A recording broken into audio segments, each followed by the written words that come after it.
बालाघाट की सड़कों पर वृक्षधरा फाउंडेशन के प्रकृति प्रेमी युवा आधुनिकता की आड़ में प्रकृति के विनाश को लेकर चिंतित हैं, जो आने जाने वालों को अपने ही अलग अंदाज में पेड़ों की कटाई को रोकने और पौधों को लगाने का संदेश दे रहे हैं। मुंह पर मास्क और पेड़ से ऑक्सीजन लेती प्रतीकात्मक तस्वीरें ये बताने के लिए काफी हैं कि पर्यावरण संतुलन और रक्षा के लिए आज भी ऐसे प्रकृति प्रेमी हैं जो लोगों में जागरूकता का संचार कर पर्यावरण संरक्षण की दिशा में बेहतरीन काम कर रहे हैं।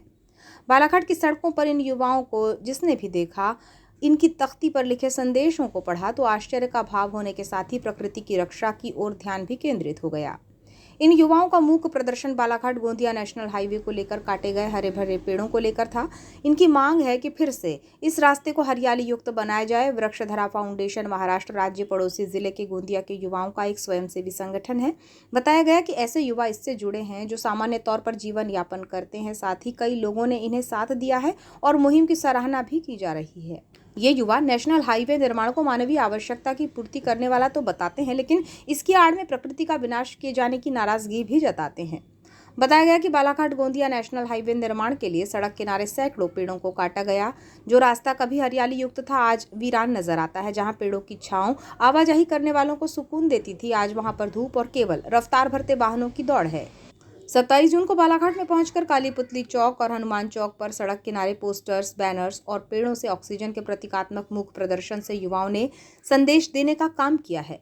वृक्षधरा फाउंडेशन के नीतीश बारेवार बताते हैं कि हम प्रकृति के संरक्षण के लिए जागरूकता अभियान चला रहे हैं। हमारी बात लोगों तक पहुंचे और प्रकृति के साथ खिलवाड़ करके विकास ना हो, मानवीय जीवन संतुलित रहे, पेड़ पौधों का इसके लिए होना जरूरी है। रक्षा करना भी हमारा दायित्व है। वे कहते हैं कि बालाघाट गोंदिया नेशनल हाईवे मार्ग निर्माण को लेकर काटे गए पेड़ों को लेकर वे दोनों ही जिलों में मूक प्रदर्शन कर जागरूकता फैला रहे हैं। उन्होंने ये भी कहा कि शासन प्रशासन यहाँ सड़क किनारे पौधों को लगाने का प्रबंध करे।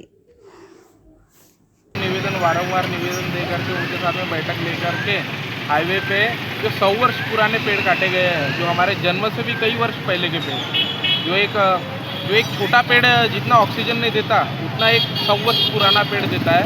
ऐसे अब पेड़ों को काटा गया है, जिसके लिए हमने वारंवार कलेक्टर साहब से विनती की कि पेड़ को काटे गए पर उसकी जगह एक देसी 10 फीट हाइट के पेड़ लगाए गए और उनको बड़ा किया गया। ये हमारा उनसे निवेदन था, पर उस पर वारंवार हमें कुछ ये पता नहीं चला कि बताया नहीं गया कि इस पर क्या हो रहा है क्या नहीं। इसलिए हम जगह जगह एक मुक्त प्रदर्शन कर रहे हैं। हमारा कुछ नहीं, किसी को हमारा ऐसा द्वेष भावना से नहीं है।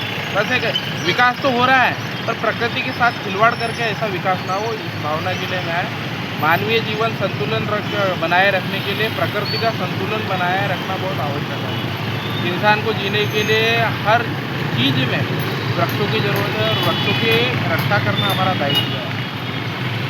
आपकी संस्था अभी और कहाँ इस तरह का प्रदर्शन करने वाली है? अभी भंडारा में और नागपुर में विविध जो चौराहे रहेंगे, नागपुर के हर चौराहे तक हम एक दिन वहाँ पर प्रदर्शन करेंगे। ये हमारा मुख्य प्रदर्शन है। हम किसी के विरोध में नहीं है, बस हम विकास के भी विरोध में नहीं है।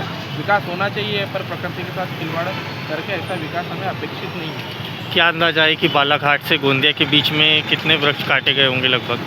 देखिए जैसे सर, आप भी बालाघाट गोंदिया आना जाना करते हो और हम भी बचपन से आना जाना करते हैं। हज़ारों से भी ज़्यादा पेड़ इस बालाघाट गोंदिया रोड पर थे और आपने देखे होंगे कि बहुत बड़े संख्या में बड़े पौधे से लगाए थे।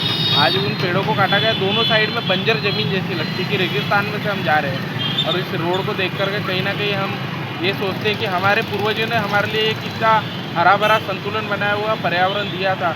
आज हम अपने बच्चों को और अपने आने वाली पीढ़ी को हम क्या देकर के जा रहे हैं।